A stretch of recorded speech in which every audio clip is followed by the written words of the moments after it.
अरे उसके बाद भी क्या बोले, इधर से गाड़ी आ था ना, इधर से गाड़ी आए, समझ रहे और भाई लोग कैसे हो सब लोग? और भाई रमेश आओ बैठो, आइए बैठिए बैठिए। भाई हाँ। एक बात पता चला कि नहीं? क्या भाई? 22 जनवरी को अयोध्या के राम मंदिर में रामलला की प्रतिमा स्थापित की जा रही है। सच में? हाँ राजू, मैंने भी सुना है। ये सच है कि 22 जनवरी को 12:20 के शुभ मुहूर्त पर हमारे राम लल्ला को मंदिर में स्थापित किया जाएगा। अरे वाह, ये तो बहुत अच्छी खबर है। मैंने तो सुना है कि राम लल्ला की स्थापना को एक भव्य उत्सव के तौर पर मनाया जा रहा है, जिसमें पूरे देश से मिट्टी और हर नदी से जल लाया जा रहा है। अब हम भी हमारे राम लल्ला के दर्शन कर पाएंगे। हाँ भैया, अयोध्या की धरती फिर से राम लल्ला को पाकर अब धन्य हो गई। क्या बातें हो रही है भाइयों? अरे भैया जी, अरे भैया, आइए, आइए, बैठिए, आइए, बैठिए, आइए हाँ, बैठिए बैठिए भैया बैठिए।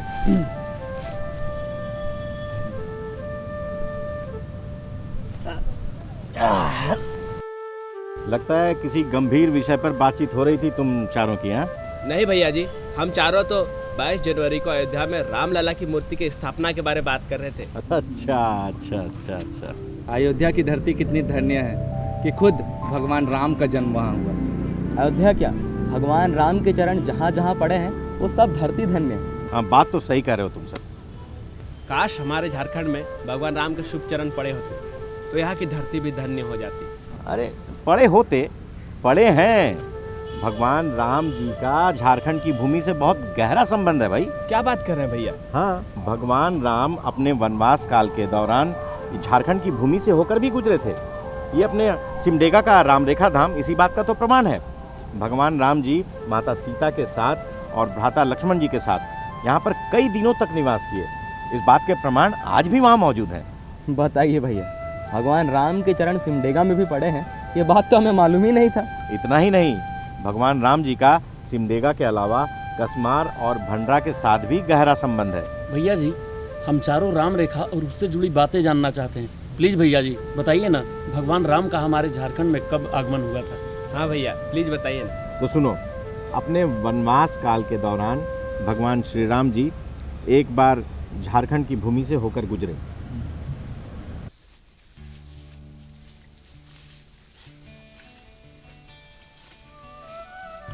प्रणाम ऋषिवर। कौन हो तुम लोग? तुम्हारी वेशभूषा तो साधु सन्यासियों जैसी है, लेकिन मुखमंडल से तो राजकुमार लग रहे हो। कृपया अपना परिचय दो। मैं इक्ष्वाकु वंशज महाराज दशरथ का ज्येष्ठ पुत्र राम हूँ। राम, मैंने ऋषि मुनियों से तो आपके बारे में खूब सुना है। आपने जो ताड़का वध किया वह वाकई बहुत ही प्रशंसनीय कार्य है। मैं तो धन्य हो गया आपके साक्षात दर्शन करके। हम तो आपके सेवक हैं, कृपया अपना आशीर्वाद हम पर बनाए रखिए। यशस्वी भव, यशस्वी भव। ये मेरा अनुज लक्ष्मण है आयुष्मान भव। और ये जनकराज की पुत्री मेरी कल्याणकारी भार्या सीता है। अखंड सौभाग्यवती भव। मुनिवर, हम वनवास के दौरान कुछ दिनों के लिए इस सुंदर वन में आश्रय चाहते हैं, कृपया हमारा मार्गदर्शन करें। राम, आपके आगमन से तो यह संपूर्ण वन क्षेत्र पवित्र और सौभाग्यशाली हो गया है। आप पर्वत के ऊपर स्थित गुफा में निवास कर सकते हैं। वह स्थान पूरे वन क्षेत्र का सबसे सुरक्षित स्थान है। प्रणाम मुनि श्रेष्ठ। चिरंजीवी भव, चिरंजीवी भव।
लक्ष्मण, जी भैया।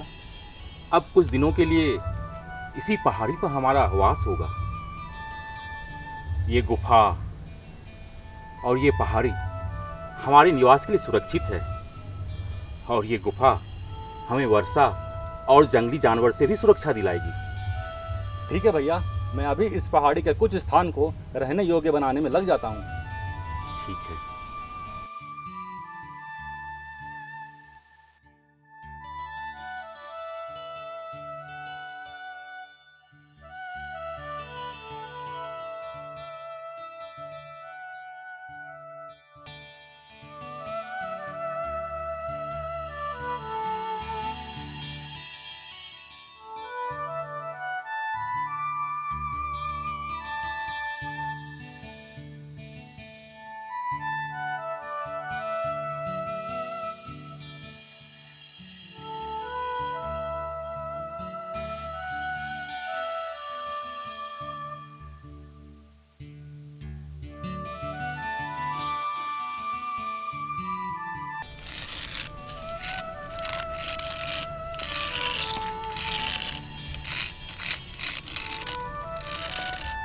सीता, हाँ प्रभु।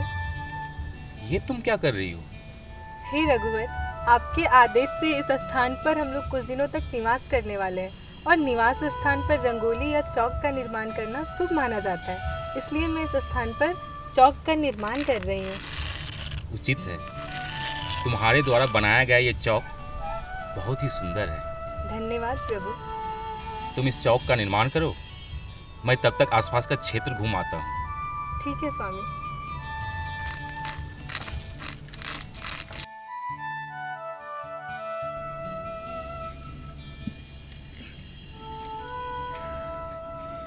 ये जगह तो साफ हो गई है, मैं जरा भैया को बता देता हूँ।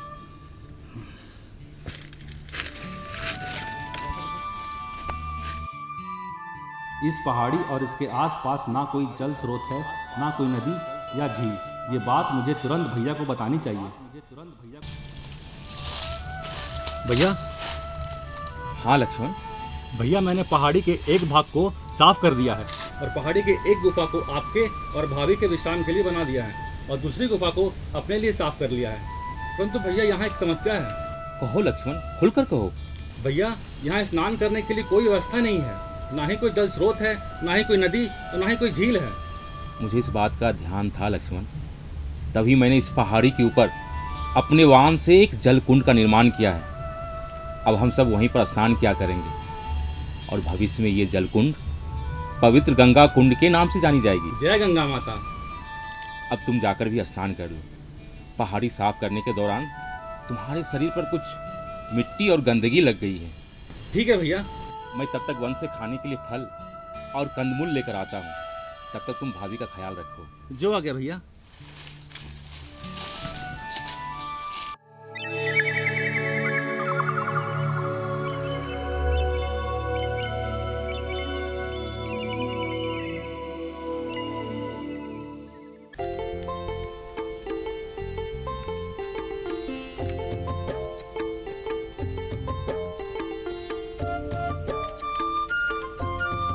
भैया लक्ष्मण, भैया लक्ष्मण, मुझे आपकी आवश्यकता है, आप शीघ्र आइए।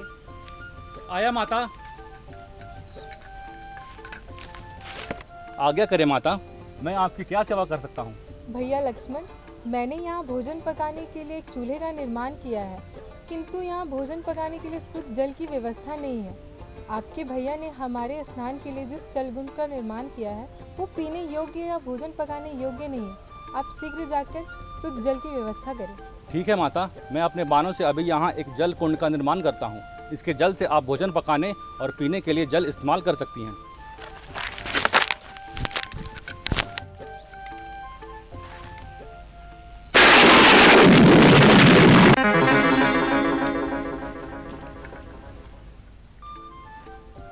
लीजिए माता, आप इस जल का इस्तेमाल कर सकती हैं। आयुष्मान भव। माता, मैं यहीं पास में ही हूँ, आपको कोई भी कार्य हो तो आवाज़ दीजिएगा, मैं आ जाऊँगा। ठीक है लक्ष्मण। जो आ गया माता।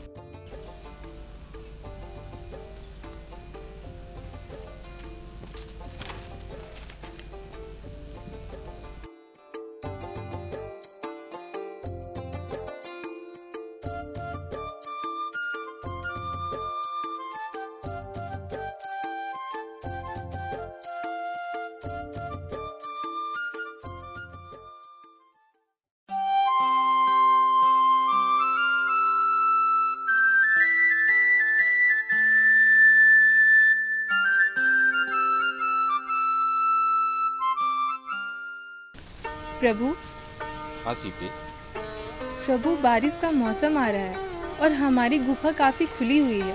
मुझे लगता है ये गुफा हमारी बारिश और हवा को रोकने में असमर्थ होगी। बात तो तुम ठीक कह रही हो सीते। हमारी गुफा बारिश और ठंडी हवा को रोक नहीं पाएगी। तो क्या हम दूसरे स्थान पर प्रस्थान करें प्रभु? नहीं सीते, हमें कहीं और जाने की आवश्यकता नहीं है। बारिश शुरू होने से पहले मैं अपने वाहनों से गुफा के अंदर एक रेखा खींचूंगा, जिससे इस गुफा के सामने का चट्टान नीचे आ जाएगा, जो बारिश और ठंडी हवा को आसानी से रोक पाएगी। धन्यवाद प्रभु। धन्यवाद किस बात का सीते, तुम मेरी भाड़िया हो। ये मेरा फर्ज बनता है कि तुम्हारी सुविधा और सुरक्षा का पूर्ण इंतजाम करूं। मुझे पता है प्रभु, आपके होते हुए मुझे कोई कष्ट नहीं हो सकती। इस विश्वास के लिए धन्यवाद सीते। अब आप विश्राम कीजिए प्रभु।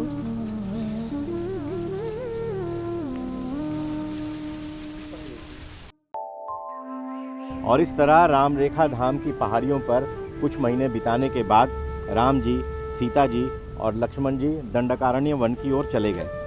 लेकिन उनके द्वारा छोड़े गए निशान जैसे पवित्र गंगा कुंड, गुप्त गंगा, सीता चौका, सीता चूल्हा और चरण पादुका आज भी मौजूद हैं, जो कि इस बात का प्रमाण देते हैं कि त्रेता युग में भगवान श्री राम यहाँ आए थे।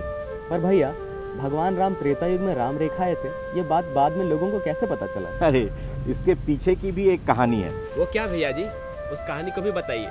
तो सुनो, आज से कई साल पहले वीरू राज्य के राजा टिकैत धनुर्जय सिंह देव अपने कुछ लोगों के साथ शिकार खेलने राम रेखा के पास वाले घने जंगलों में गए और शिकार खेलते खेलते वहां थक कर एक पहाड़ी पर जा बैठे।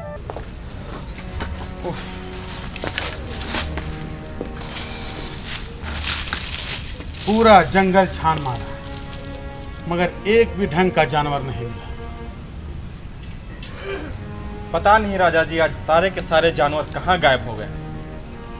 लगता है दीवान जी, आज हमारी किस्मत अच्छी नहीं है। खैर, इस चट्टान पर थोड़ा विश्राम कर लेते हैं, उसके बाद किले के लिए प्रस्थान करेंगे। जैसी आज्ञा राजा जी।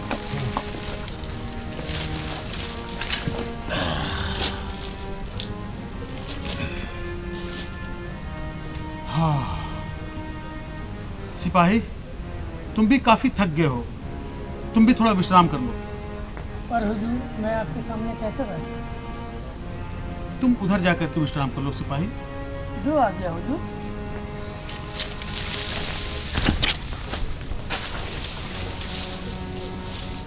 दीवान जी, हाँ? हमारे राज्य का ये जंगल पहले से काफी घना हो गया है, शायद इसी कारण इधर लोग नहीं आते हैं। हाँ हुजूर, हमारे राज्य का आखिरी गांव भी यहाँ से 5 मील दूर है। दीवान जी, हाँ? आपने सुना? हाँ? कहीं कोई जानवर हमारे सिपाही को तो नहीं मार रहा? हो सकता है हुजूर। उसकी रक्षा करनी होगी। चलो।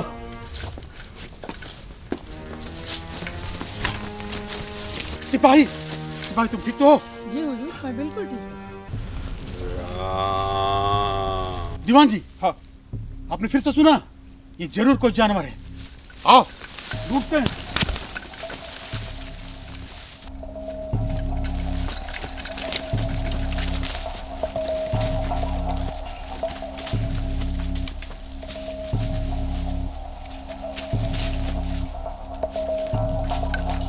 दीवान जी, मिला? नहीं हुजूर। नहीं मिला।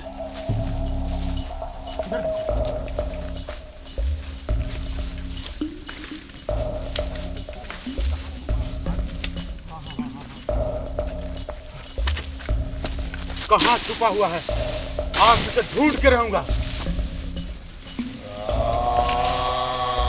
सिपाही, जी हुजूर। आवाज इस झाड़ी से आ रही है, हटाओ इसे, साफ करो।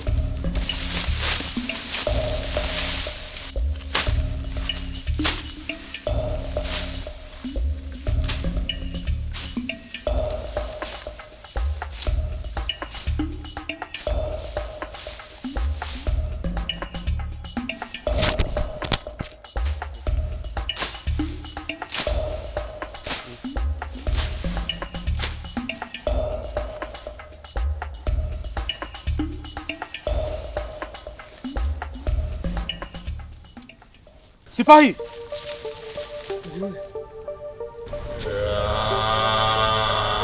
अद्भुत अद्भुत।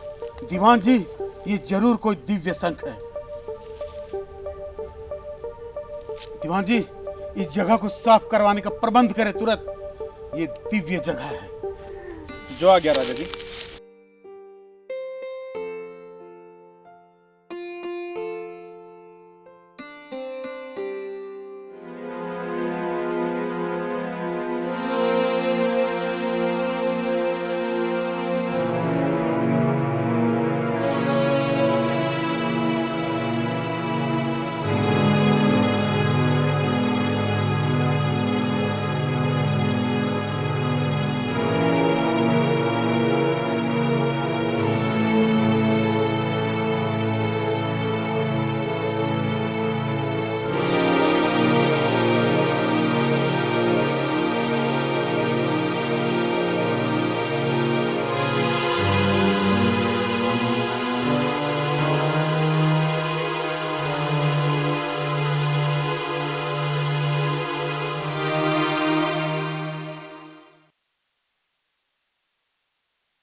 राजा जी की जय हो। बोलिए दीवान जी, क्या खबर लाए? राजा जी, आपने जो उस पहाड़ी को साफ कराने का आदेश दिया था वो काम पूरा हो गया है। वाह, ये हुई ना बात। राजा जी, हमें वहाँ सफाई के दौरान एक शिवलिंग और कुछ पदचिन्ह, चौक, जलकुंड और भगवान राम के द्वारा खींची हुई रेखा और चट्टानों से काट कर बना चूल्हा मिला है। दीवान जी, मैं कहता था ना कि ये कोई दिव्य स्थान है। जी हुजूर, उस जंगल के पास के साधुओं ने बताया कि भगवान राम माता सीता और लक्ष्मण जी के साथ वहाँ कुछ दिनों तक रुके थे और ये सारे के सारे निशान उन्हीं लोगों के हैं। तब तो हमें उस जगह का विकास एक धार्मिक स्थल के रूप में करना चाहिए। जी हुजूर। दीवान जी, आप कल ही उस क्षेत्र के जमींदारों और महंत जी को बुलवाइए। हम सबके साथ बैठकर उस पवित्र स्थल का विकास करना चाहते हैं। जो आ गया राजा जी।